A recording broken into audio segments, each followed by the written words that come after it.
ഞങ്ങൾക്ക് നമ്മുടെ ഈ ഉരുൾപൊട്ടലുണ്ടായതിന് ശേഷം സ്കൂള് പുനഃപ്രവേശനത്തോടെ തുറന്ന് പ്രവർത്തിച്ചു. അന്നു മുതൽ ഇന്ന് വരെയും KSRTCയുടെ സൗജന്യ സേവനം ലഭിച്ചുകൊണ്ടിരിക്കുന്നവരാണ് ഞങ്ങളെല്ലാം. രാവിലെ 7:30 വൈകുന്നേരം 4 മണിയാകുമ്പോൾ 3 ബസ് ഫ്രീ സർവീസായിട്ട് ഇപ്പോഴും ഓടിക്കൊണ്ടിരിക്കുകയാണ്. ഒരു സ്കൂൾ ബസ് കിട്ടിയതിന് ശേഷമാണ് KSRTC ഒരു ബസ് പിൻവലിച്ചത്. ഇപ്പോഴും KSRTCയുടെ ആ ഒരു അനുഭവിച്ചുകൊണ്ടേയിരിക്കുന്നവരാണ് ഞങ്ങളെല്ലാവരും. ആ ഒരു നന്ദി കൂടി ഈ അവസരത്തിൽ ഞങ്ങൾ സ്മരിക്കുകയാണ്.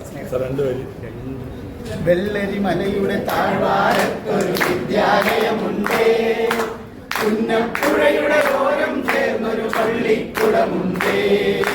വെള്ളരി മലയുടെ താഴ്വാരത്തൊരു വിദ്യാലയമുണ്ട്, പുന്നപ്പുഴയുടെ ഓരം ചേർന്നൊരു പള്ളിക്കുടമുണ്ട്.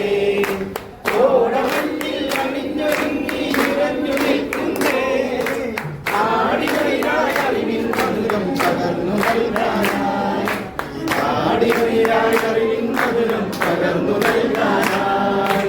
വെള്ളരി മലയുടെ താഴ്വാരത്തൊരു വിദ്യാലയമുണ്ട്, പുന്നപ്പുഴയുടെ ഓരം ചേർന്നൊരു പള്ളിക്കുടമുണ്ട്.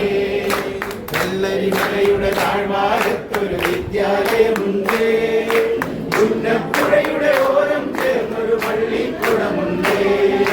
പുന്നപ്പുഴയുടെ ഓരം ചേർന്നൊരു പള്ളിക്കുടമുണ്ട്, പുന്നപ്പുഴയുടെ ഓരം ചേർന്നൊരു പള്ളിക്കുടമുണ്ട്.